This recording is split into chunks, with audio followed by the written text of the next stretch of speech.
25 years ago, Brown's Chicken was a suburban success story, growing from a single family-owned restaurant in Bridgeview to a really popular chain. But that all changed with the killings of 7 employees during a robbery. Now, you can read the entire story in today's Daily Herald, and Bob Susenjar from the Herald is here to talk more about this morning. Nice to have you here. Good morning, Stacy. For those folks who were not around 25 years ago, I mean, those of us who remember this really remember the impact that it had, but it was a very significant event. Yeah, it was. It just shook up the suburbs. I mean, not that you would expect this anywhere, but it's just where it happened, how it happened. You know, 7 employees were found in the restaurant, and what happened was, long story short, their family members were getting worried. They weren't home. It's early in the morning. Where are they? And then the discovery was made, and it just changed so many people's lives beyond, the victims' families' lives. You actually went back to and talked to Frank Portillo Jr., who was in charge, who actually owned that store, that restaurant. And talk about the impact, because really there's 2 different impacts. The emotional impact, first of all. He's 84 years old now, and it's been a lifelong, the last 25 years, impact for him.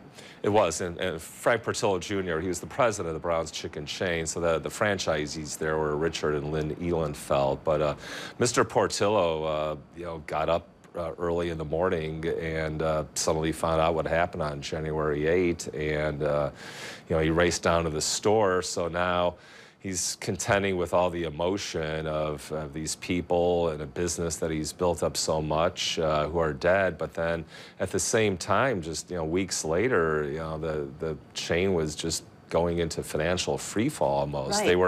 There were people, and it didn't matter if they weren't in Palatine. They had this fear of going into Brown's Chicken. They were trying to contend with that. He was going to all the employee funerals, wakes, you name it, and it just became too much for them to overcome. In a couple of years, they suddenly wind up shutting about 100 stores.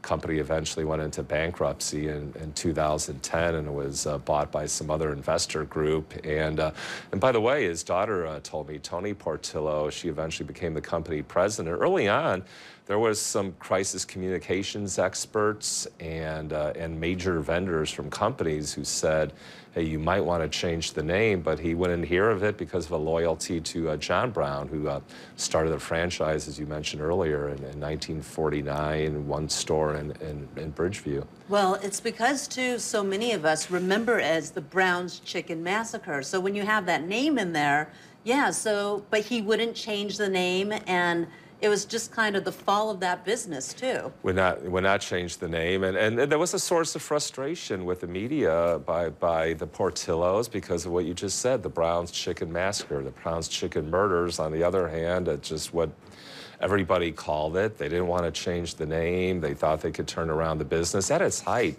they had about 300 stores in 13 states. Right. I mean, this was a go-to place for people in the 1970s through the 1990s until what happened on January 8, 1993. And by the way, Mr. Portillo stresses in no way, shape, or form what he's gone through, the emotion he's experienced could ever compare to the victims' families, just never. Right. All right. Bob Susenjar, thank you very much. And, of course, you can always read the full story in today's Daily Herald. You can also read it online at dailyherald.com.